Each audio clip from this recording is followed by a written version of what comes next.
No episódio de hoje, eu vou problematizar a banda Deja Vu e o DJ Juninho Portugal. Presta atenção. Você está ouvindo Indireto, o podcast de IDM. Epilate.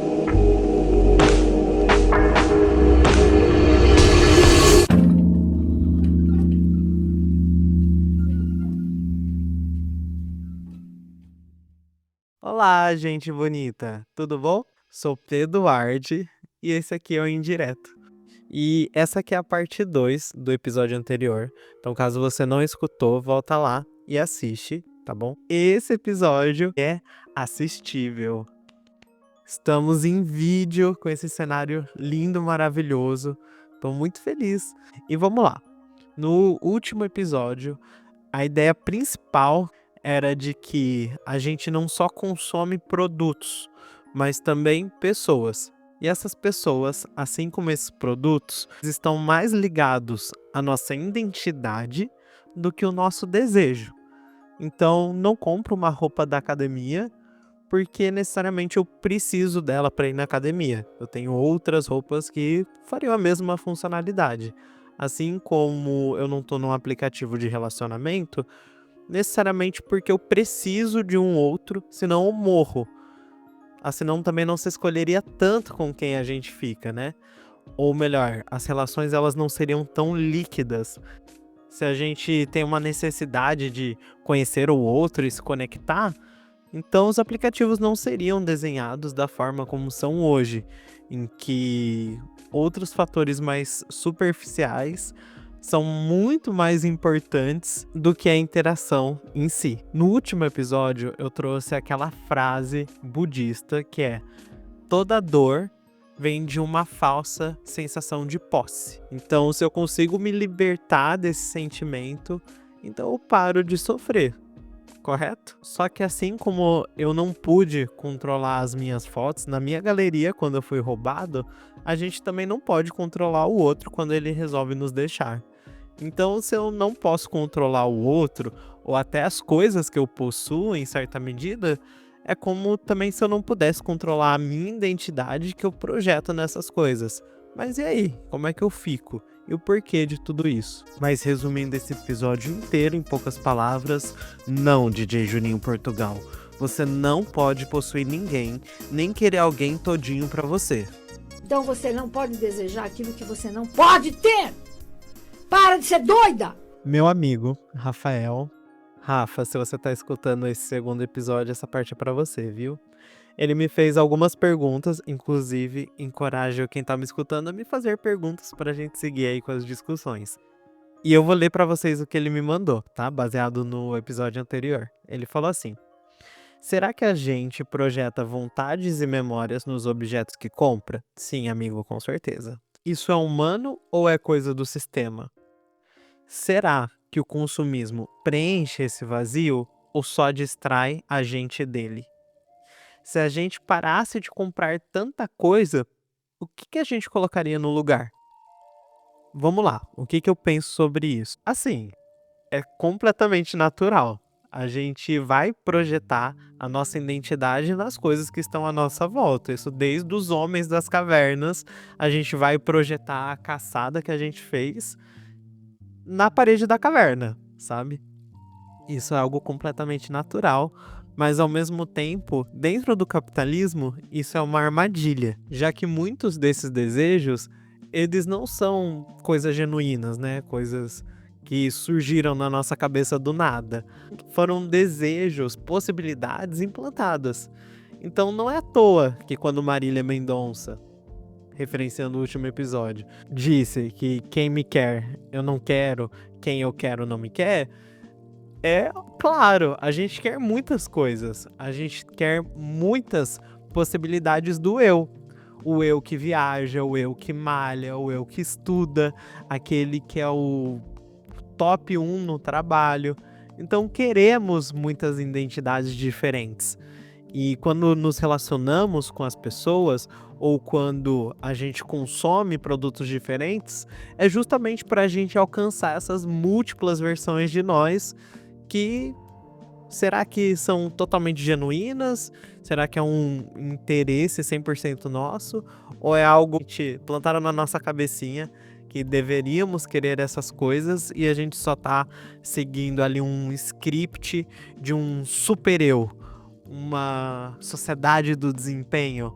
Um grande filósofo fala justamente sobre isso, que é o Byung-Chul Han. Justamente somos apaixonados pelo outro como uma versão idealizada de nós mesmos, e não como um ser que tem a sua própria individualidade, tem as suas próprias questões, tem a sua própria vida, tem coisas super em comum com a gente e coisas que ele não vai se identificar.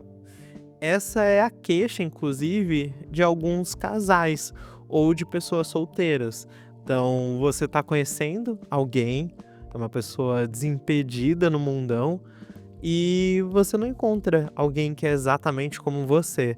Quando a gente fala de pessoas gays, como eu, é também engraçado a gente ver casais que fisicamente são clones um do outro, mas tem até uma busca de personalidades que são meio clonificadas. Quando esses casais estão juntos, parece que também há um grande medo de cair na mesmice. Porém, isso não deveria ser algo que os casais têm medo, e sim algo que eles deveriam gostar, né? Em tese, você escolhe uma pessoa para passar a sua vida, você vai acordar do lado daquela pessoa todo dia, fazer o café da manhã, assistir uma série junto, passear. É um pouco difícil sair do script do todo dia. Então, por que essa mesmice é uma queixa que muita gente leva pro psicólogo ou para algum amigo, que é algo que frustra? Ao mesmo tempo, parece que é a mesma queixa que pessoas solteiras também têm, mas de uma forma diferente. Quem tá solteiro não tem medo necessariamente de cair na mesmice com alguém que ela ainda tá conhecendo, mas parece que há um medo de rever aquela pessoa, parece. Rever aquele relacionamento que ainda tá em progresso. E reviver o mesmo conversante, de repetir a mesma ficada. O que me lembra que até na cultura pop, não é à toa que serviços de streaming estão dando super certo. Porque essa cultura do reassistir, reler, refazer algo caiu em desuso. É muito mais fácil você ter um serviço de streaming em que toda vez você pode assistir algo diferente do que ter um livro físico, você ter um DVD físico. É porque hoje em dia parece que a gente tem medo de repetir as coisas, de estar com a mesma pessoa, de reexperienciar as coisas que já experienciamos antes. Reviver é um conceito que só serve para sociedades que são sólidas. E essa já não é a nossa realidade já faz um bom tempo. O que isso significa? Bauman explora o conceito de uma sociedade líquida. Líquido como aquilo que se opõe ao que é sólido. Sólido é algo tangível, algo que eu posso criar raízes, expectativas. E hoje em dia, pelo que ele argumenta, a gente não pode mais criar essas expectativas. As circunstâncias vão mudando muito rápido, o mundo ele se torna muito dinâmico com a internet, e as relações que antes a gente tinha mais expectativa, a gente tinha um alicerce maior em relação a elas, hoje em dia isso se perde. Os laços eles são atados de uma forma frouxa, e tudo aquilo que vem fácil, se vai fácil. Nos aplicativos de relacionamento ou as pessoas que a gente acaba conhecendo na rua. A gente é completamente livre para dar follow, unfollow, refollow em todo mundo que a gente vê por aí. Mas por mais que o Bauman fala que a gente é assim porque o mundo é muito ágil e as circunstâncias mudaram, eu não acredito que são as circunstâncias que mudaram. Eu acredito que o que realmente mudou e aquilo que é realmente mutável o tempo todo não são as circunstâncias, mas sim os nossos desejos. Se antigamente existia um conceito de uma sociedade disciplinar, em que antigamente a gente tinha uma igreja, uma família, um trabalho para falar exatamente as expectativas sobre nós e o que a gente deveria ser, Hoje em dia não é mais bem assim. Somos livres para fazer e sermos quem queremos, desde que esse alguém não dependa do outro. O papel dessas instituições, no passado, era censurar um pouco do nosso desejo. A gente não pode ser tudo que a gente quer. A gente tem certas responsabilidades, deveres e limitações da forma como a gente se porta com a sociedade. Hoje em dia, essa censura do nosso desejo está em nós mesmos. A gente quer ser tanta coisa que no final das contas acaba não sendo nada. É aquele eu que quer ser tudo. Ele quer ser bom na academia, ele quer ser bom no trabalho, ele quer fazer uma pós-graduação. E não basta só você se matricular na academia, eu preciso contratar um personal trainer. Não basta eu me espiritualizar, eu preciso de um psicólogo para me acompanhar e uma dose bem alta de medicamentos para todos os meus distúrbios mentais que fazem muito sentido na minha cabeça, mas não tem laudo técnico nenhum. Eu não preciso só comprar um livro, eu preciso de um Kindle. E aí que tá. O outro, essa pessoa que eu tô querendo me relacionar, ela só pode existir na esfera do meu desejo se o eu tem um pouquinho de limite. Senão, tudo que tá à nossa volta acaba virando um projeto de mim, uma extensão do eu, inclusive o outro. Eu acho que é aí que a gente cai um pouco naquela cilada do amiga se valoriza, porque gostamos das pessoas, achamos as pessoas que cruzam os nossos caminhos atraente, mas temos insegurança. Putz, se eu me entregar para aquela pessoa, eu vou estar deixando de lado várias possibilidades do eu. Tanto do eu me aperfeiçoar sozinho, quanto do eu incrível que eu poderia me tornar se eu estivesse próximo de outras pessoas incríveis que me dessem possibilidades, projetos de mim diferente. Então a gente acaba usando os nossos amigos para fazer uma autocensura. Amiga, o que você acha desse cara? E logo após a gente fazer isso, a gente dá uma lista de defeitos para aquela pessoa, esperando escutar a resposta do ai, amiga, se valoriza um pouco, sabe? Resultado, a gente acaba não bancando o nosso desejo. Quando a gente fala do recorte de uma realidade gay, isso é ainda mais escancarado, porque é muito 8 ou 80. Ou você vive uma realidade de um sexo que nunca pode se entregar de forma alguma, ou se você tá afim de alguém e não, vai ser essa pessoa, quer investir nela, essa pessoa tem que ser assim, um 5-year plan, é um plano de negócios do seu eu futuro, da vida que vocês vão ter juntos, e isso é muito mais fácil se essa pessoa for um clone seu. Nos relacionamentos modernos, não basta o outro ser bom, o outro precisa ser tão bom quanto a ideia do meu eu. E nota, a ideia não é nem o eu que realmente sou. No final das contas, a gente acaba se tornando escravo do nosso eu ideal. Eu tenho um caso ilustrativo para contar da minha vida pessoal em relação a isso.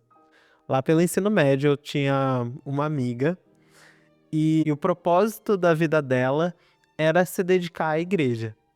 E isso é muito legal. Poxa, ela tinha uma missão que era muito válida, que ela acreditava muito e aquilo trazia muita paz, muito amor pro coração dela. E eu ficava feliz com isso.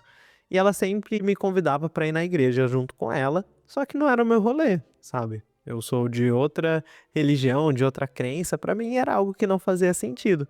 Então eu sempre agradecia o convite dela e explicava que aquilo não era bem o meu rolê, mas poxa, se eu encontrasse alguém que gostaria de ir, super ia ajudar. Só que numa dessas vezes que ela me chamou e eu declinei, ela começou a chorar na minha frente, porque ela acreditava que eu não ir era uma falha dela enquanto pessoa. E aquilo me chocou de um tanto, porque eu, de repente, me tornei uma extensão dela. E eu não querer ir era uma falha dela, enquanto ser humano. E a gente age um pouco assim nos nossos relacionamentos, quando o nosso parceiro não bate com a nossa expectativa do que a gente gostaria que ele fizesse, como a gente gostaria que ele se portasse, do desejo que a gente gostaria que ele tivesse. É assim no trabalho. Eu digo isso porque eu trabalho com vendas. O sim do outro, de certa forma, A gente precisa enxergar como uma extensão de um bom trabalho de comunicação e de abordagem daquele cliente. Esse episódio é um grande exercício para falar para você, minha filha, para de sofrer por conversante. O Bill Churran é o cara que deu um tapa na minha cara quando ele falou que o amor, hoje em dia, ele não é mais selvagem.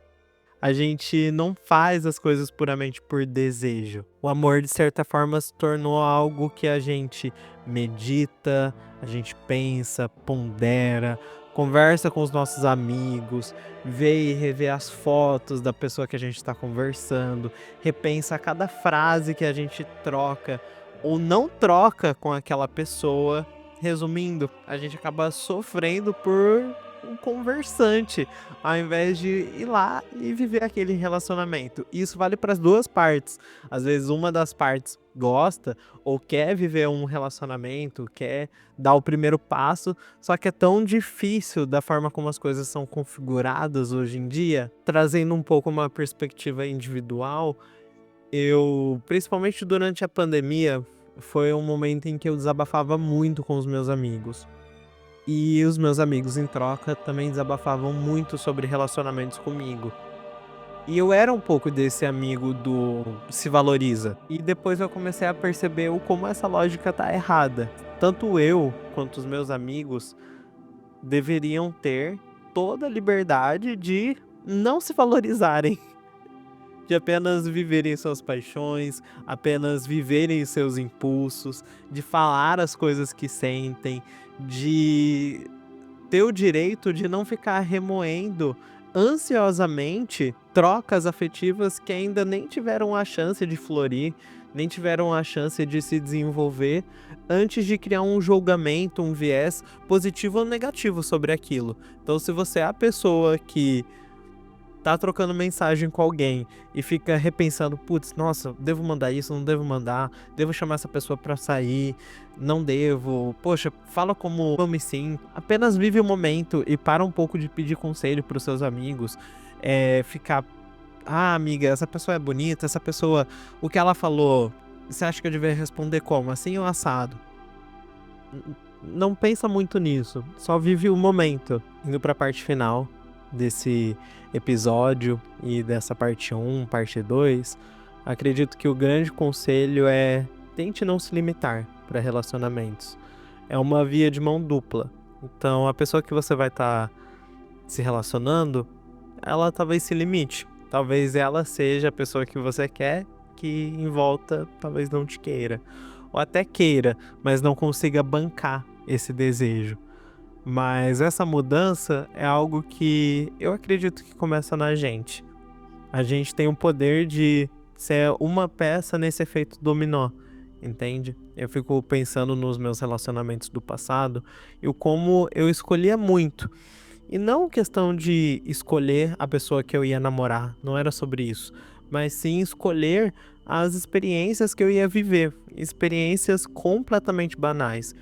Querer ter um controle gigantesco sobre algo que era muito simples. Quando a gente fala sobre relacionamentos não conformantes, né, LGBT, ou até relacionamentos conformantes, e eu digo isso num recorte de mulheres, principalmente.